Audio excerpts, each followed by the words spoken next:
Raleigh goes down swinging on a fastball down the middle, and Tarik Skubal, pure nitro, to take down Raleigh. I don't think anything would get him to agree to a contract, because when you hire Scott Boras, the object is to get the biggest freaking contract ever. Guys, we need to talk about something that absolutely blew up baseball this offseason. The Detroit Tigers are sitting on a ticking time bomb, and what happens next could define the next decade of baseball for not only the Tigers, but multiple franchises. Before we get into the video today, we are on the road to 50,000 subscribers. If you can join us on that road, subscribe with those notifications turned on. We're giving away a jersey to a lucky person who does do that. This upload's winner is at Jinx Baseball 2428. Thanks for the support. That out of the way, let's get right into it. Now, guys, of course, I'm talking about Tarik Skubal. In 2024, Skubal went 18-4 with a 2.39 ERA and 228 strikeouts. He became the first American League pitcher since 2011 to capture both the Triple Crown and Cy Young Award in a full season. And then in 2025, he became even better. He went 13-6 with a 2.21 ERA, 241 strikeouts, and an MLB best 0.891 whip.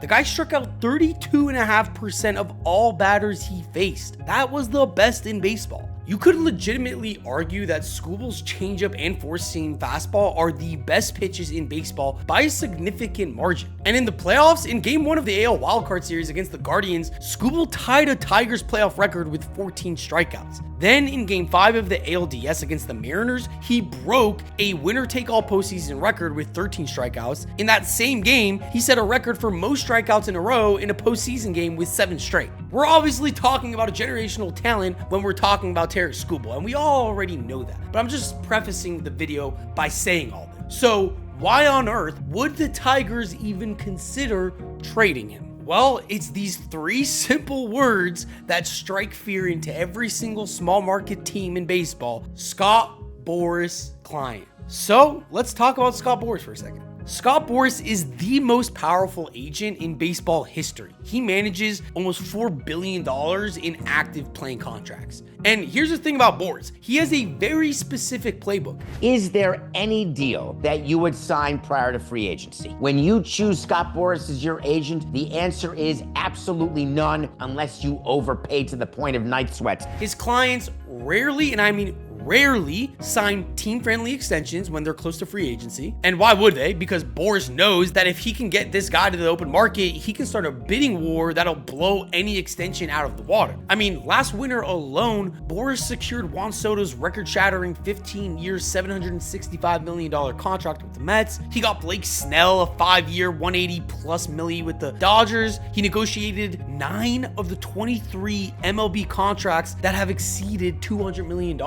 That's crazy. And some of Boras's work in the past, don't forget, we have A-Rod's landmark 10-year, $250+ million deal with the Rangers, Garrett Cole's record-setting 7-year, $300+ million contract with the Yankees, the first $300 million deal for a pitcher, by the way, and he did Bryce Harper's 13-year, $330 million deal with the Phillies. So here's where Detroit fans should start getting nervous, because this exact scenario has played out before in Detroit with another Scott Boras client, and that person was also one of the best pitchers in baseball at the time. That name, of course, if you remember, is Max Scherzer. Back in 2014, Scherzer was coming off a Cy Young season with the Tigers. Detroit tried to extend him. They offered him a 6-year and around $144 million offer, but Boras said no. Scherzer hit free agency and signed with the Nationals for 7 years and $210 million, $66 million more than what Detroit had offered.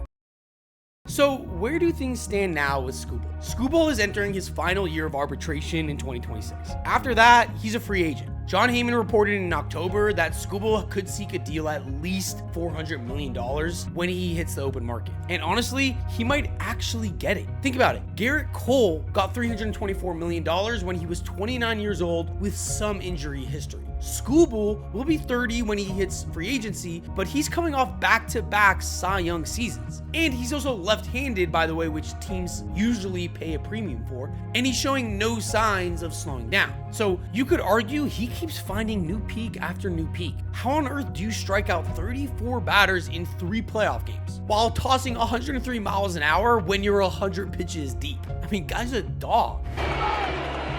Got him! Evan Petzold of the Detroit Free Press reported that Detroit's offer after 2024 was for 4 years and less than $100 million. Let me repeat that. In 2025, the Detroit Tigers offered Tarik Skubal, a man who has done more than Max Scherzer at this point in his career, less than $100 million.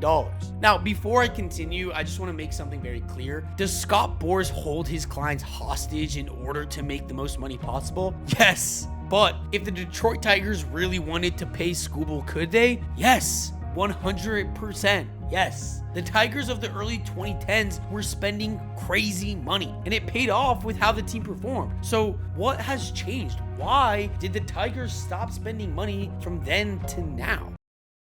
Well, ever since Mike Lish passed away in 2017, his son Chris has been in charge of the team spending. And to be blunt, he simply does not care about winning as much as his father did. And guys, he owns Little Caesars Pizza. I mean, come on, if he wanted to pay Skubal $400 million, he could do so, and his bank account would not shift. Heyman specified that the Tigers' offer came in shy of the $170 million that Garrett Crochet received from the Red Sox. And that offer was before Crochet got extensioned. Now, to be fair, the Tigers' initial offer came before Skubal's second Cy Young. But still, that 2024 campaign was legendary enough to warrant big money. And now, Heyman's reporting that there's a gap of more than $200 million between what the Tigers have offered and what Tarik Skubal and Scott Boras might be seeking. And here's the thing, the Tigers would get a compensatory draft pick by letting Skubal play out the season and then let him walk in free agency. 1 pick. So if they don't trade him and they don't re-sign him to an extension and they just let him walk, all they get is 1 pick. Or they could trade him this offseason, get a massive prospect haul, multiple top 100 prospects, maybe even a package that could set them up for the next decade if they get the deal they want. Like, why wouldn't you take that? Well, they maybe don't want to do that because maybe they don't want to throw the towel on this team yet. They've made it close the past 2 years. They feel like they're itching for the playoffs. They're almost there. Maybe they don't want to just be a bottom feeder rebuilding team always, and maybe they want to compete. And their competitive window is now. Trading him will close that window for 2026.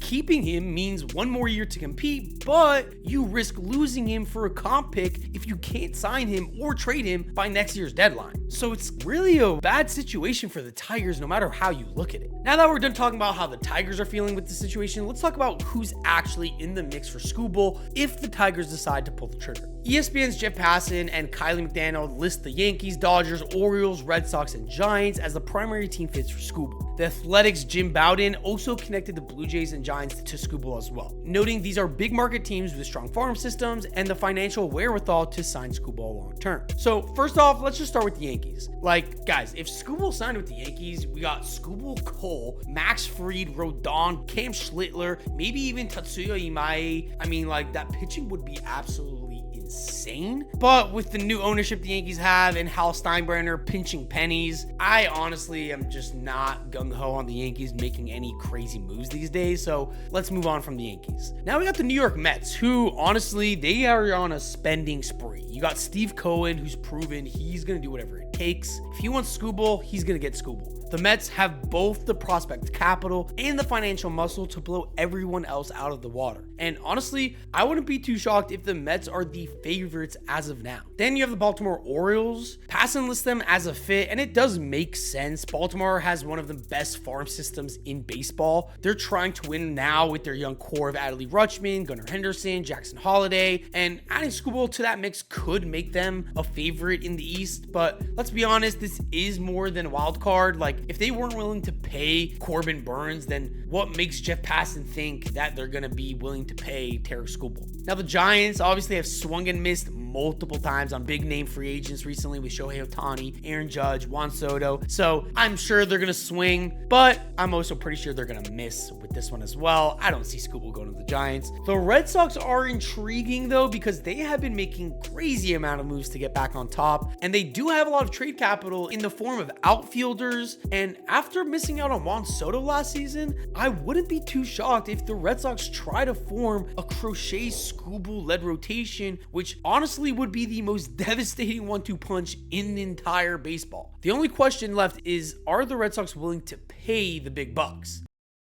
Okay, so let's say that the Tigers do trade Skubal, right? In any of those scenarios or something else. What would their own future look like after that? Well, the The Tigers' 2026 payroll is currently projected to be about $110 million, which means they should have $50 to $60 million available to spend this offseason, even without increasing their overall budget. Their core is young and under team control. Riley Green is developing into a star. Spencer Torkelson shows flashes. Colt Keith has had a solid start to his career. Overall, Detroit has 15 players eligible for arbitration. Aside from Skubal, they aren't paying their homegrown talent that much money, but they don't have a clear number 2 starter behind Skubal. That would probably fall to Reese Olson, but he missed the final 2 months of 2025 with a shoulder strain, and Casey Mize pitched well overall, but is more of a number 3 or high-end 4th starter. And Jackson Zobe, their top pitching prospect, who made his MLB debut in 2024 and was supposed to be a cornerstone of their rotation, underwent Tommy John surgery in June 2025, and he won't be available until the second half of 2026. So if they trade Skubal, they're basically betting on a massive haul to accelerate their timeline. Otherwise, they're right back where they started prior to Skubal's breakout. The Tigers really don't have a lot of time to figure this out, and right now there's just 2 options, right? Teams trading for Skubal would get 1 guaranteed year of the best pitcher on baseball, the entire 2026 season to try to convince him to sign an extension, and a legitimate shot at a championship with an ace leading the rotation. But if Detroit waits till midway through the season, those same teams would only get 2 months of Skubal. They would have 0 chance to renegotiate an extension, and the same championship shot would be compressed into a shortened window. So like the return on investment for those teams would be significantly smaller. Instead of 4 top prospects, maybe you get 2, right? Instead of a franchise altering haul for the Tigers, maybe you just get a decent return. And if they wait until after the deadline, and I mean they just hold on to him until after the end of the year, and he does walk in free agency, again, he just gets that 1 pick. That's it for the best pitcher in baseball. So the Tigers have to decide, are we all in on 2026 or are we maximizing the return now? There's no in between.